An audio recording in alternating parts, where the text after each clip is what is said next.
Sports Talk Chicago. Here with Jon Zaghloul, and we are back and ready for today's special guest. He's the former president of the Miami Marlins and the host of Nothing Personal on the CBS Sports Podcast Network. Please welcome David Samson to the program. David, it's great to have you on. How are you? I'm doing great. Thank you. So, David, what's your take on sticky baseballs? I think that pitchers have been using sticky stuff and foreign substances for every year I was in baseball, which was 18 years. And it was just known. We knew our pitchers did it. We knew opposing teams' pitchers did it. And we wanted our pitchers to do it because it gave them better grip and better command. But like anything, time passes, technology improves. And what happened is pitchers started using different foreign substances. And those foreign substances were not for grip and command. They were actually to improve your spin rate, make your breaking ball break differently. And it enabled pitchers to strike out hitters at a rate that had not been seen before. And it was going too far. So MLB decided it's enough. And they made the decision to take away all sticky substances, which I don't think is a great decision at all. What kind of substances were used when you were in the game? Rosin along with sunscreen is always a good one. There's jellies that can be used, and you can mix it all together into some concoction.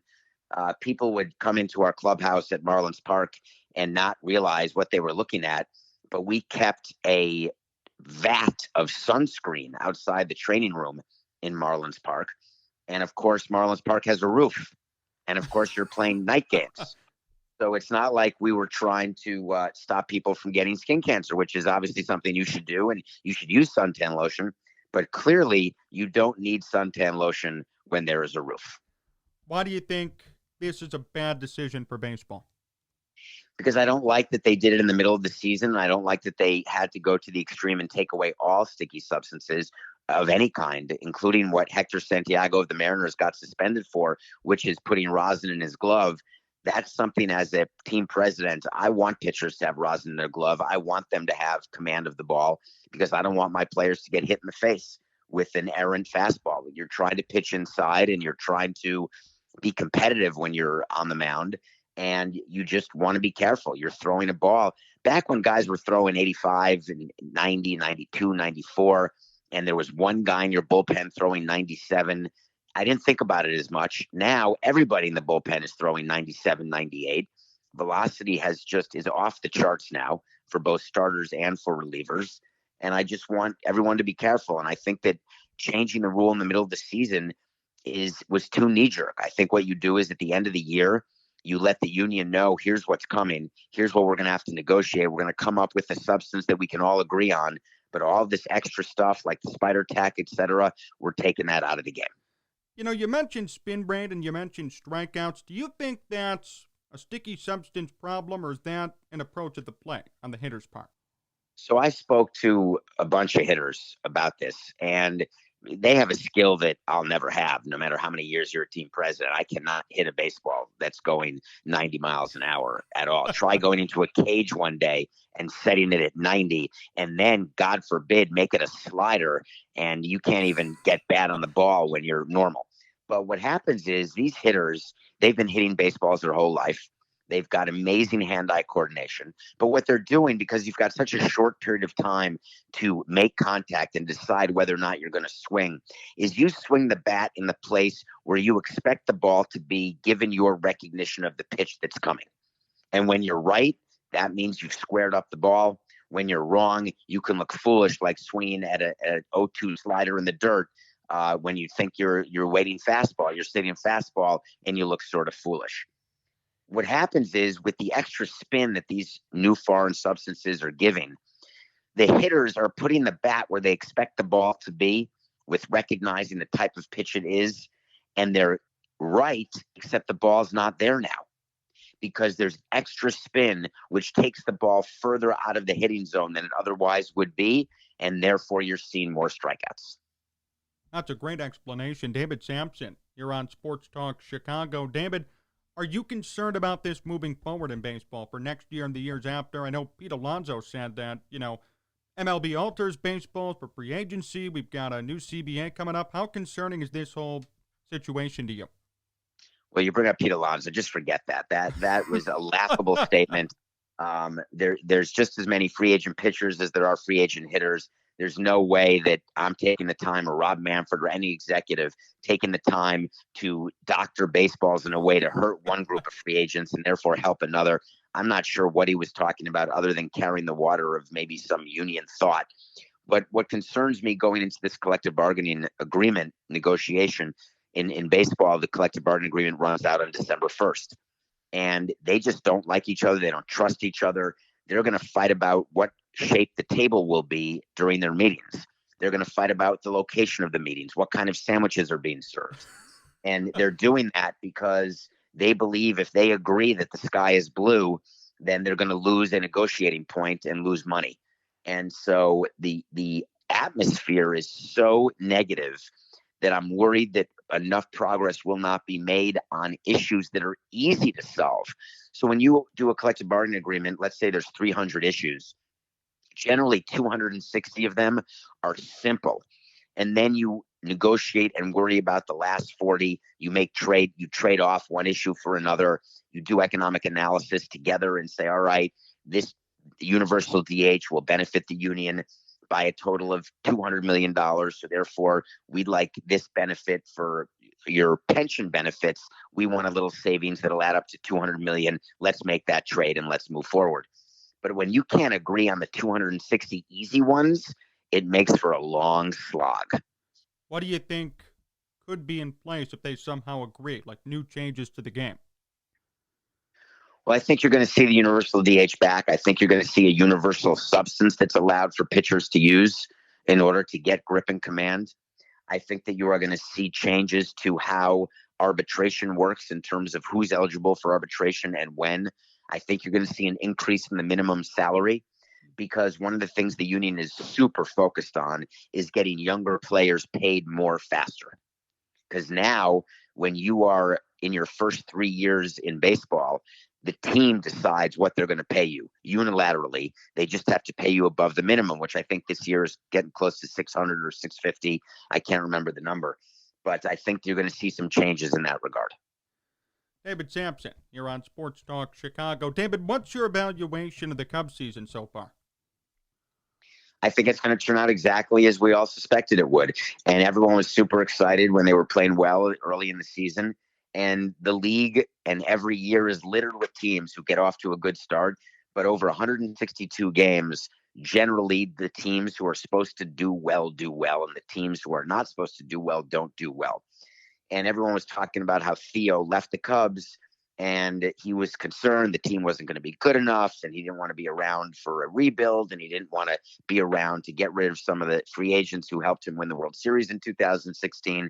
And when the Cubs started off great, everyone was saying, wow, Theo really missed the mark on that evaluation. And he didn't. And last year in the 60-game season, anything can happen, like the Marlins making the playoffs, right? Anything can happen over any 60-game stretch. But over 162, you can't hide. And that's what's happening to the Cubs.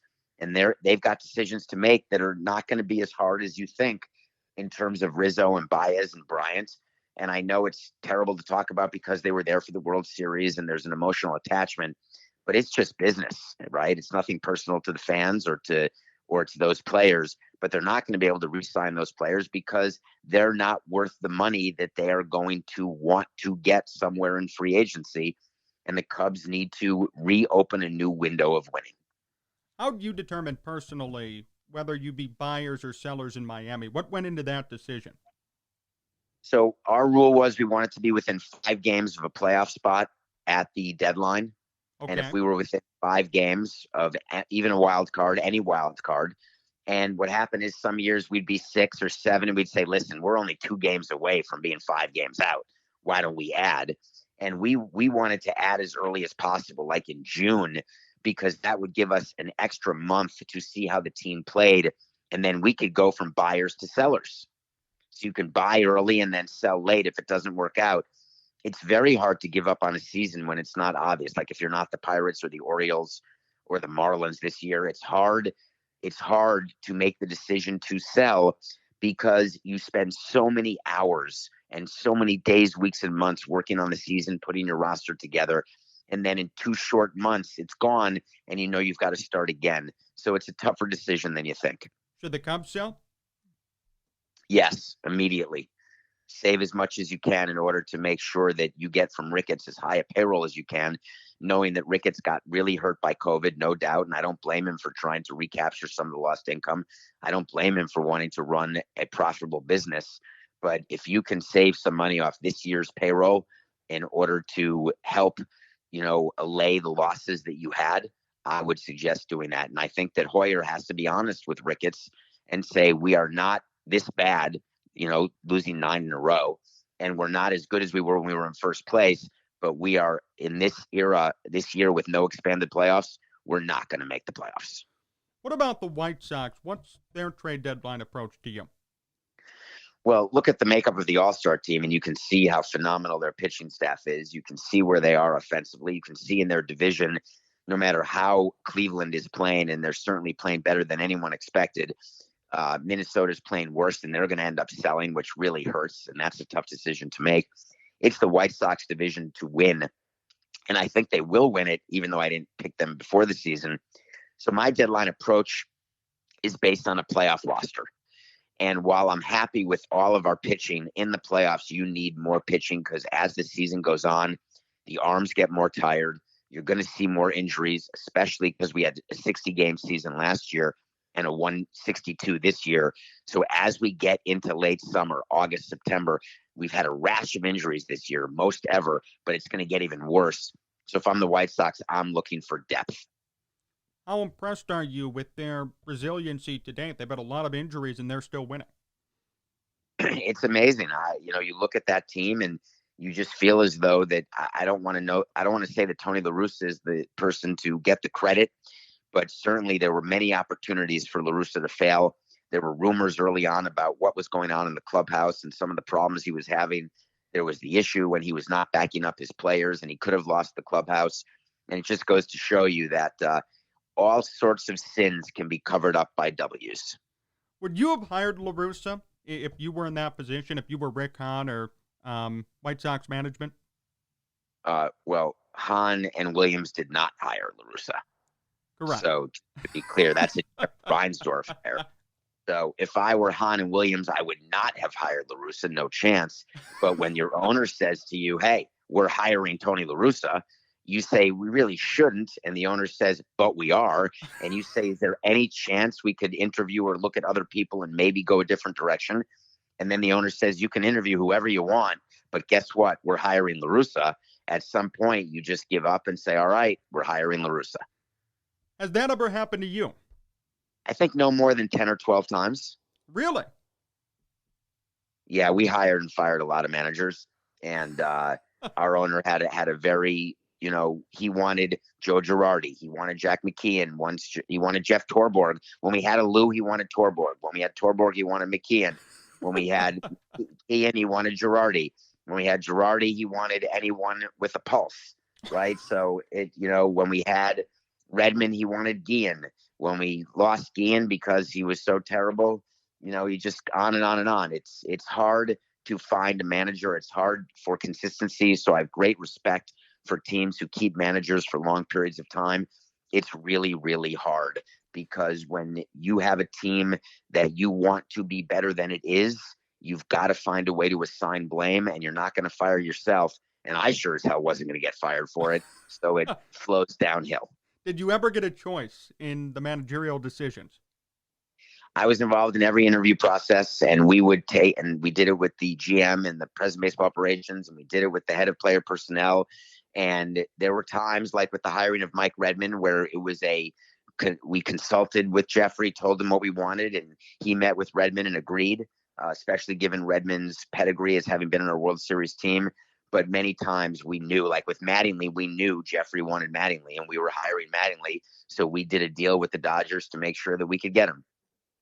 Did you have an issue with that? The fact that you're in this position and you really didn't get much of a choice? It's funny. I have a different view of life. An owner is an owner because the owner is risking his money and his time, and it's his name at the end of the day associated with the team.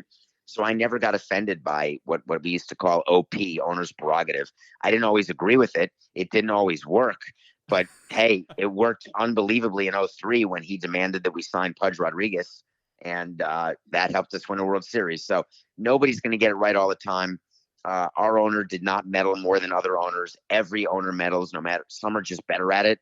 Some are more under the radar than others. But every owner in that owners meeting room where I spent so many years, every owner meddles.